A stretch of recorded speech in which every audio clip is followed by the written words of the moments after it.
புதுச்சேரி பூரணாங்குப்பத்தில் உள்ள தனியார் ரிசார்ட்டில் அதிமுகவின் 28 சட்டமன்ற உறுப்பினர்கள் தங்க வைக்கப்பட்டுள்ளதாக வெளியாகியுள்ள தகவல் தமிழக அரசியல் வட்டாரத்தில் பெரும் பரபரப்பை ஏற்படுத்தியுள்ளது.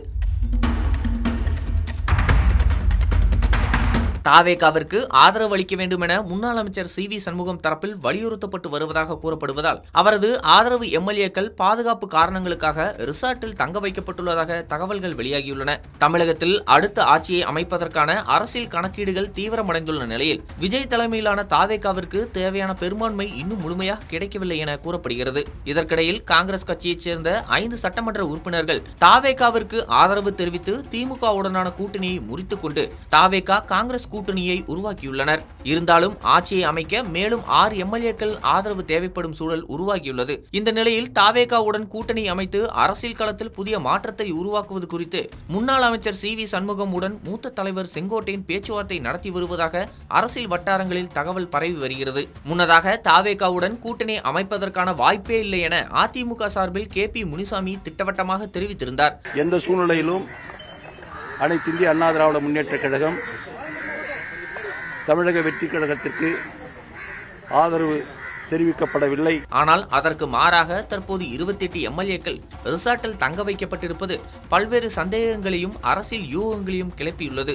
மேலும் செங்கோட்டையின் மூலமாக சி.வி. சண்முகமுடன் தொடர்ந்து பேச்சுவார்த்தை நடைபெற்று வருவதாகவும் கூறப்படுகிறது. அந்த பேச்சுவார்த்தையில் தாவேகா ஆட்சி அமைந்தால் துணை முதல்வர் பதவி மற்றும் முக்கிய அமைச்சரவை பொறுப்புகள் வழங்கப்படும் என உறுதி அளிக்கப்பட்டுள்ளதாக அரசியல் தகவல்கள் தெரிவிக்கின்றன. இந்த விவகாரத்தில் எடப்பாடி பழனிசாமி உடன்படவில்லை என கூறப்படுகிறது. தாவேகாவிற்கு ஆதரவு வழங்க வேண்டும் என சி.வி. சண்முகம் தரப்பின் நிலைப்பாட்டுக்கு எடப்பாடி பழனிசாமி எதிர்ப்பு தெரிவித்ததால் கட்சிக்குள் கருத்து வேறுபாடு அதிகரித்துள்ளதாகவும் தகவல்கள் வெளியாகியுள்ளன.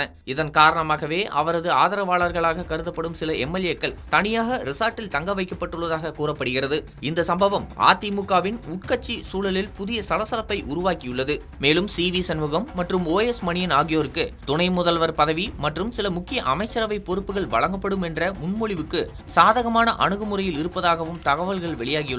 இதனால் அதிமுகவில் அடுத்த கட்ட அரசியல் நகர்வுகள் வேகம் எடுக்கலாம் என்ற எதிர்பார்ப்பு உருவாகியுள்ளது. இதற்கிடையில் புதுச்சேரி ரிசார்ட்டில் எம்எல்ஏக்கள் தங்க வைக்கப்பட்டுள்ள சம்பவம் சமூக வலைதளங்களிலும் செய்தி ஊடகங்களிலும் தீவிரமாக பேசப்பட்டு வருகிறது. தமிழக அரசியலில் மிகப்பெரிய கூட்டணி மாற்றம் உருவாகுகிறதா, தாவேகா ஆட்சிக்கான கணக்கு போடப்பட்டு விட்டதா என்ற கேள்விகள் பொதுமக்கள் மத்தியிலும் எழுந்துள்ளன. இந்த நிலையில் தமிழக அரசியலில் அடுத்த சில நாட்களில் மிகப்பெரிய திருப்பங்கள் ஏற்படக்கூடும் என அரசியல் விமர்சகர்கள் கருத்து தெரிவித்து வருகின்றனர். தாவேகா, அதிமுக மற்றும் காங்கிரஸ் ஆதரவு குறித்து வெளியாகும் தகவல்கள் அரசியல் சூழ்நிலையை மேலும் பரபரப்பாகியுள்ள நிலையில் அடுத்த கட்ட முடிவுகள் எப்படி இருக்கும் என்பது குறித்து மாநிலம் முழுவதும் தீவிர எதிர்பார்ப்பு நிலவுகிறது.